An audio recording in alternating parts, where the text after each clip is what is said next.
بسم الله الرحمن الرحیم.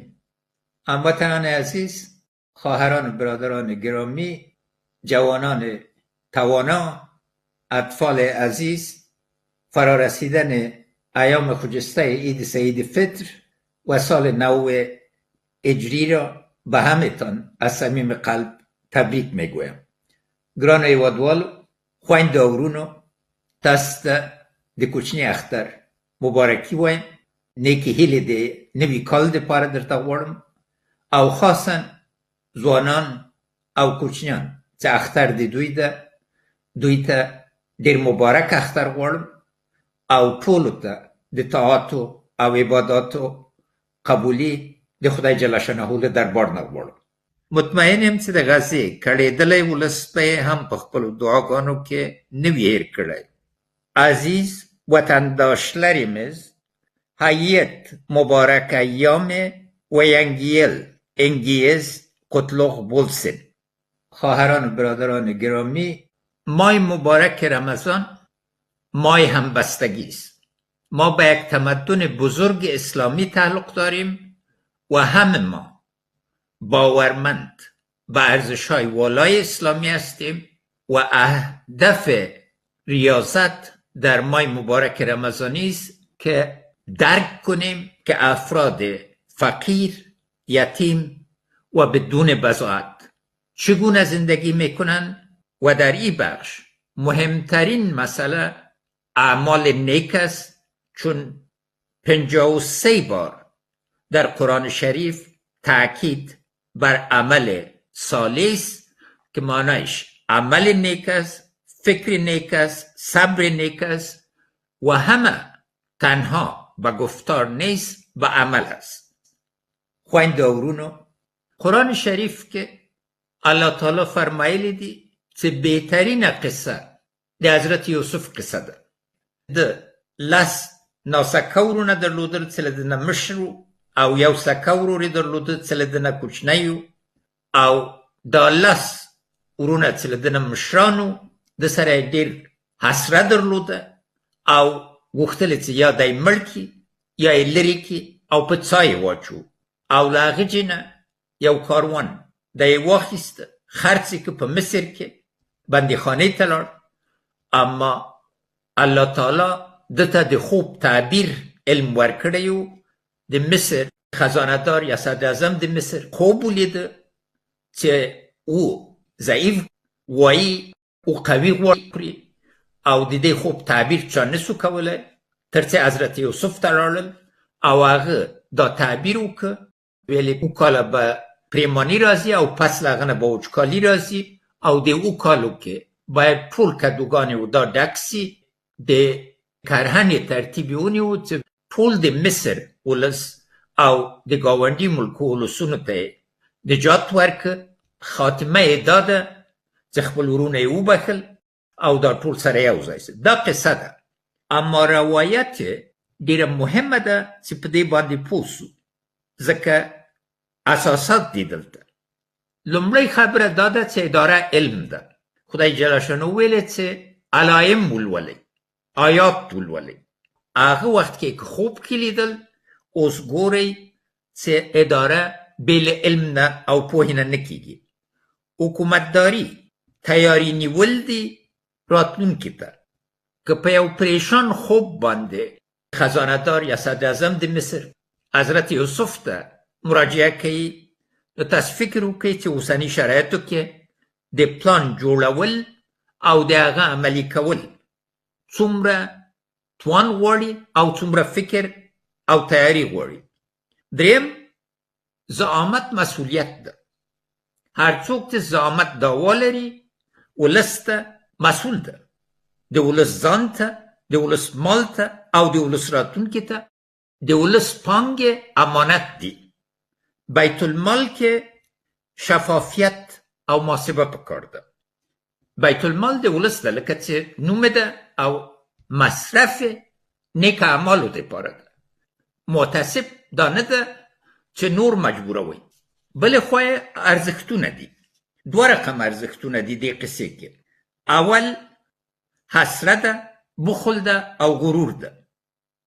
آله سرونه چې د مشرانو ټول ځان قویان ګڼل، ځان زړور ګڼل، اما په واقعیت کې دوی کمزوري وو او ورځ راغله چې دوی په کمزوري حضرت یوسف ته زاریګانې کولې چې موږ ته د خوراکو ډوډۍ راکړه. نو قوت د یو ورځې معنا نه ده چې بله ورځ به یا سبا به یا 10 کاله یا 15 کاله بعد به هغه قوت وي. نیک صبر بالعکس ده. نیک صبر د نیک اعمالو ده. د حضرت یوسف صبر او د حضرت یعقوب صبر نیک صبر ده.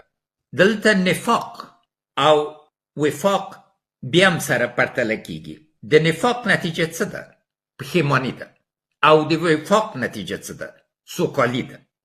که ورونه دي، که بېلابېلو ژبو ویونکي دي، که ښځې او سړي دي، تقوا یې معیار ده. او په تقوا ده او په نیکو اعمالو ده سړی دنیا او آخرت ګټي. او درېیمه برخه د ماحول درک کول دي. که ماحول درک نه کړي او ماحول ونه لولئ، ټول آثار او علایم چې درته لیږل کېږي هغه نه سترګې پټې کېږي او غوږونه کاڼه کېږي. نکته دیگه که در اینجا نهایت عمده است، در اسلام تمام مسئولیت ها متوجه انسان است. انسان مرد و زن در بر میگیره، مگر در پهلوی ازی برای تایید مجدد 22 بار در قرآن کریم از مؤمنات به صورت مشخص یاد شده و این لازمی است چون مسئولیت در دین مبین اسلام متوجه هر فرد است و از اینجا لازم به ذکر است که اولین مسلمان یعنی حضرت ابراهیم شفاعتش در قسمت پدرش قبول نشد. همچنین شفاعت حضرت نوح درباره پسرش و شفاعت حضرت لوط درباره خانمش. و پیغمبر صلی الله علیه وسلم بارها گفته میشه که خودت نذیر و بشیر هستی و تصمیم گیرنده جزا در روز قیامت الله تعالی است. بنابراین نقش مؤمنات در جامعه ما کم گرفته نمیده و وقتی که حیثیت از اینا و وقار از اینا باعث انسان قبول میشه، تمام حقوق و وجایب اسلامی باید تامین شد. اوس موږ څه حالت کې لومړی هغه نړیوال نظم چې 80 کاله په دوام کې و او حاکم نظم و سخت په بدلون کې ده. د اعتبار فضا بدلون کې ده. د لویو قوتونو اړیکې یو بل سره بدلون کې دي. د زور مسله په سرخط کې ده. ځینې ځایو کې جګړې دوام لري. طبیعي موادو باندې نوې دواګانې دي. تمدنونه خپل تعریفونه او خپل ګټې بدلوي او ملکونه. دا لکه یو لوی سمندر کې یو لوی موج ده. ځینې کشتۍ چې تیارې دي او سم ملاحان لري ساحل ته به ورسېږي او ځینې نور به له بدې مرغه نه غرق سي. دې حالت کې پوهه پکار ده، درک پکار ده او له ټولو نه یووالی پکار ده. هغه چې نفاق کې دي سره به ځای کېږي. مثالونه مخکې دي. ډېر لرې مه ګورئ. خرطوم ته نه وګورئ چې میلیونها انسانه بېځایه سول او یو عظیم اسلامي ښار ټوټه ټوټه سو. ولې؟ ځکه 2 جنګ سالاران بیا بل سره ووهل. نور ځایو ته وګورئ. موږ خاص حالت ته وګورئ. څو لسیزو کې ګاونډي ملکونه تیارو چې موږ هېوادوال ومني ځکه ګټه یې پکې وه. نن دواړه موږ ګاونډي ملکونه په ورایه وایي چې افغانان باسي. اروپا او امریکې ته ورته ځای نسته. نور ځایو کې د لارې ورباندې تړل کېږي. نو چیرې به ځي؟ دوی ژوند به څنګه په امن او امان او په عزت باندې جوړیږي؟ چاپېریال ته ګورئ. هیله مند یم چې خدای جل شانو دې موږ دعاګانې ومني او نیک بارانونه د راسي، نه سیلاونه. که حضرت یوسف 14 کاله دورې باندې پلانګذاري نیوله، موږ پلانګذاري څه ده؟ کومې پانګې په کار اچول کېږي؟ کوم ظرفیتونو خواته ځو؟ دغه اصلي سوال ده اساس څه ده؟ اساس مشروعیت ده. سوال په څه کې ده؟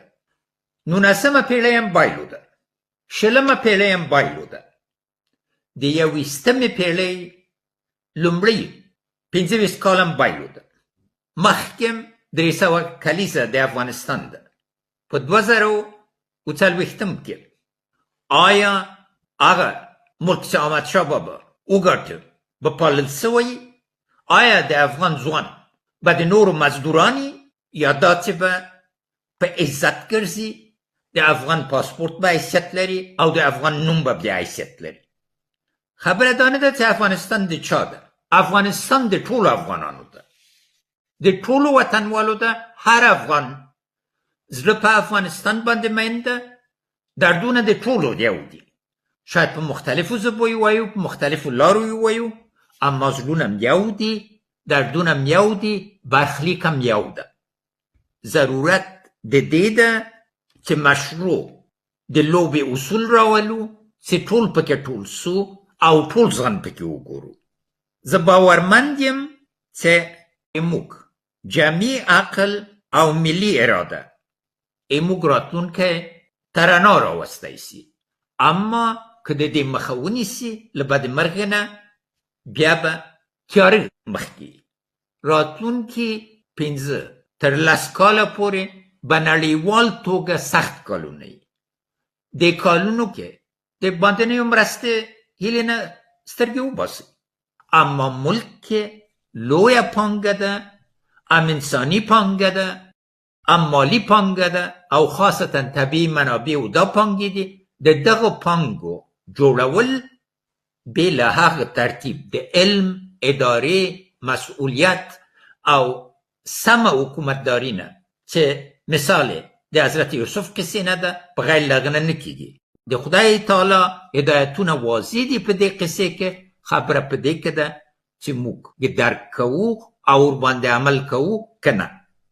میلیون ها انسان ما امروز تحت فقر است و با برگشت مهاجرین ما، برگشت که به عنف اجرا میشه، به جبر سرشان اجرا میشه. باید بفهمیم که فقر مصیبت است، فقر مرض است، عدم توانایی قطع امید است. از دست دادن امید قطع امید از زندگی است. قطع امید صبر نیک تمام میکنه، به عصیان بدل میشه، به اعمال بدل میشه که غیر مترقب است.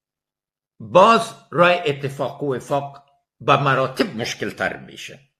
از این جهت قبل از وقوع اعمال نیک بکار است، درک واضح بکار است و تصامیم دشوار بکار است تا ما بتانیم آینده خود تأمین کنیم و با هم زندگی کنیم. نوی کال د طبیعت نوی کېدل دي او د طبیعت نوی کېدل د الله تعالی په فرمان کې کېږي او موږ نوی کال همیشه په عبادت تیر کړی او د خدای د رحمت شکر ادا کړی. دا کوم مصنوعي خبره نه ده.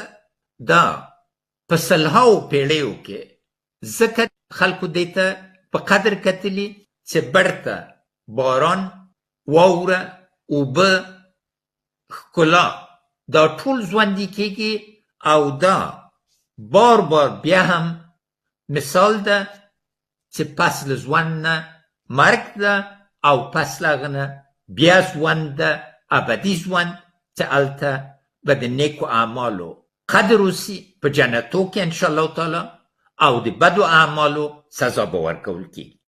یک بار دیگر سال نو به همه وطندارا، خواهرها و برادرای گرامی، جوانای توانا و کودکای عزیز ما از صمیم قلب تبریک میگم و عیدتان خوش.